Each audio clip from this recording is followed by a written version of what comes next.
Di tengah tekanan ekonomi yang dirasakan masyarakat dan pelaku usaha, pertumbuhan makroekonomi Indonesia pada kuartal kedua tahun 2025 justru mencatat lonjakan mengejutkan, yakni mencapai 5,12% secara tahunan. Ya, muncul dugaan adanya manipulasi data, namun dugaan ini ditepis oleh pemerintah.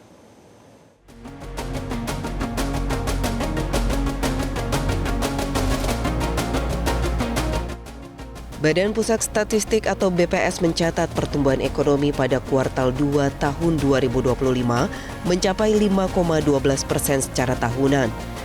Hal ini bahkan melampaui jauh ekspektasi pasar yang sebelumnya memproyeksikan hanya 4,50%. Ekonomi Indonesia berdasarkan besaran produk domestik bruto (PDB) pada triwulan 2 2025 atas dasar harga berlaku sebesar Rp5.947 triliun atas dasar harga konstan sebesar Rp3.396,3 triliun. Sehingga pertumbuhan ekonomi Indonesia pada triwulan 2 2025 bila dibandingkan dengan triwulan 2 tahun 2024 atau secara year on year tumbuh sebesar 5,12%. Menko Perekonomian Erlangga Hartarto mengatakan tingginya pertumbuhan pada triwulan 2 2025 turut disokong oleh perbaikan kinerja manufaktur. Menurutnya kinerja keuangan di sektor retail seperti pabrik, minimarket, outlet di mal tumbuh pada semester pertama. Bagi Erlangga hal ini mematakan isu rohana dan rojali yang belakangan berkembang. Keuangan sektor retail dari 3 perusahaan pabrik, 1 minimarket, yang 2 salah satu yang banyak outlet di mall.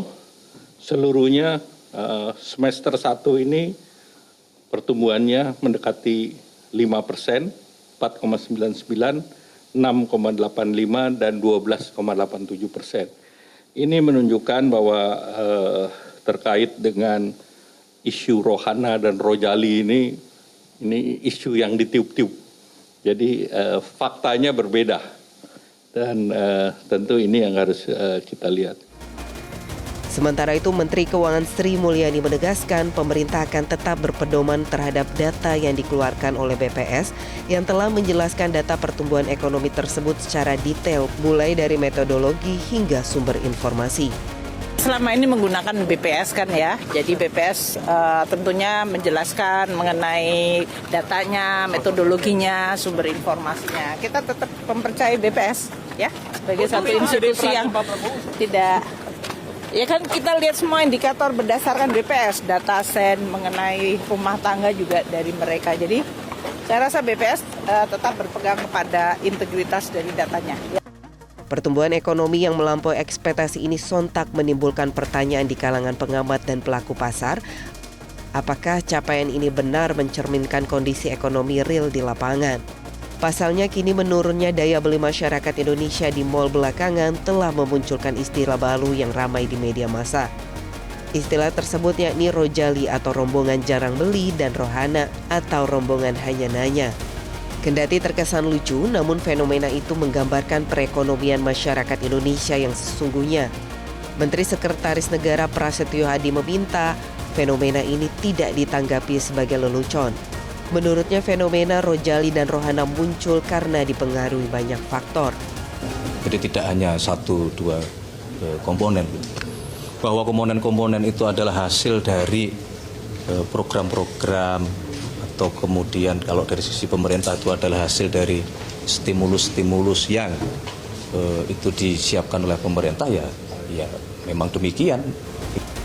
Meski demikian, BPS menegaskan pertumbuhan makroekonomi Indonesia saat ini mencerminkan perbaikan di sejumlah sektor utama seperti industri pengolahan yang kembali menjadi motor penggerak ekonomi serta tren positif pada investasi dan ekspor setelah perlambatan tajam sebelumnya.